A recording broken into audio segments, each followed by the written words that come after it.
अस्सलाम वालेकुम नाजरीन, मैं हूं आपका होस्ट असलम और आप इस वक्त देख रहे हैं अपना चैनल असलम दोस्त। नाजरीन, ये पाकिस्तान का इलाका बलूचिस्तान का ज़िला देरा बुगटी का इलाका सुई से करीबी वाक़ है। बहुत ही खूबसूरत मनाज़र थे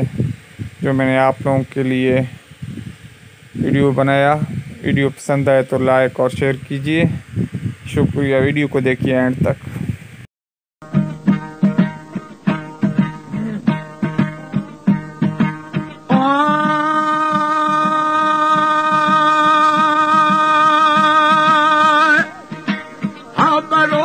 दिल मनी बहुजान कारी खुदाई इब्रतो रंगान सारी बही कूड़ी दमाने दम गुजारी खयारन भी हमें द्राजाल पारी खैया बड़के नहीं नीर सुखारी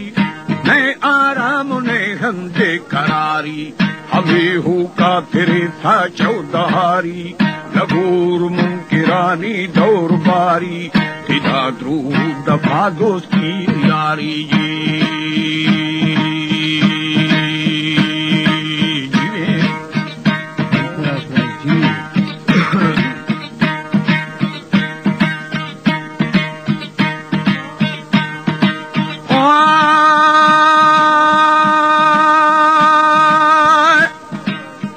शबी चल दे माताहारी छिदो दुर्थ करे बोला खजवारी सना हो खून बाजे गंदकारी हतर खा बेवकूफे रगिदारी शमोश थे खादर आजू कहरी शिरोशे भी थई दाता थचारी थरा छर्री रुपुष्टी रे शिकारी धुएं दस्ता मकी गुट्ठा शहारी चढ़ी थी से नादरी भी बजारी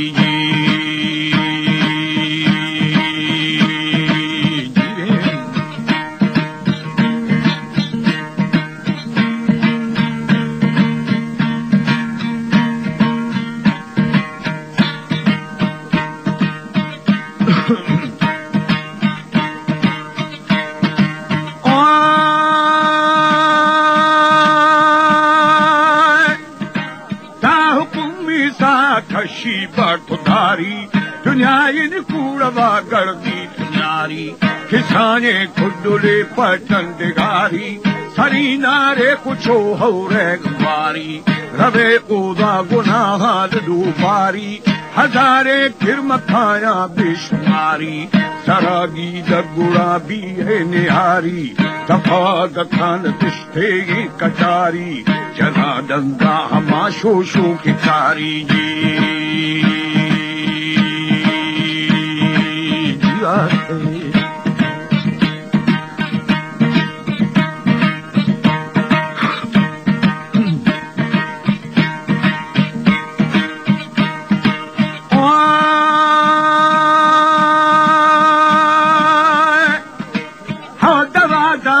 तेरा तो जिरुदारी खुदाई निया पता खसे दारी निगोशे दुगदहा बंदा विचारी खसे पर हे दखा पाकी दारी हदीसानी सरा ईमान थारी वजुमा था दखा फर्जा गुजारी करीबी दीनू ईमाना सुधारी पराई मेहनतू हक्का नदारी भजन तो हंद जाए बरकरारी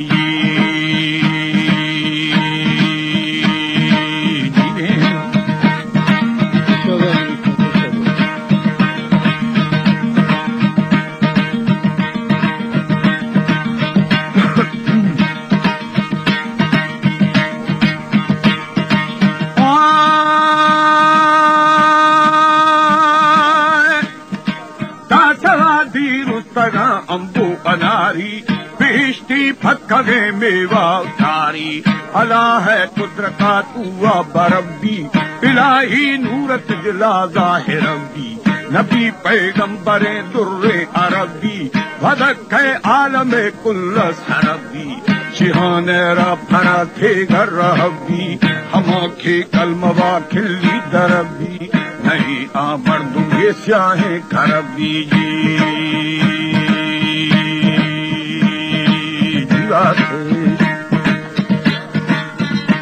Okay.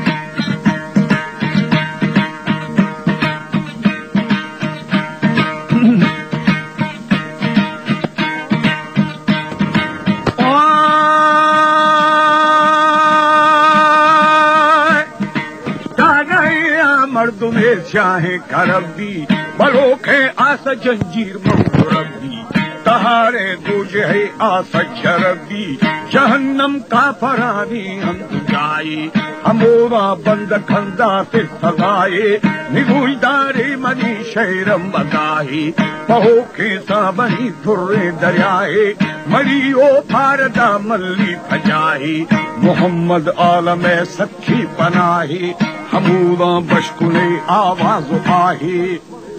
प्यारे कल्ब वे दिखो बचाए।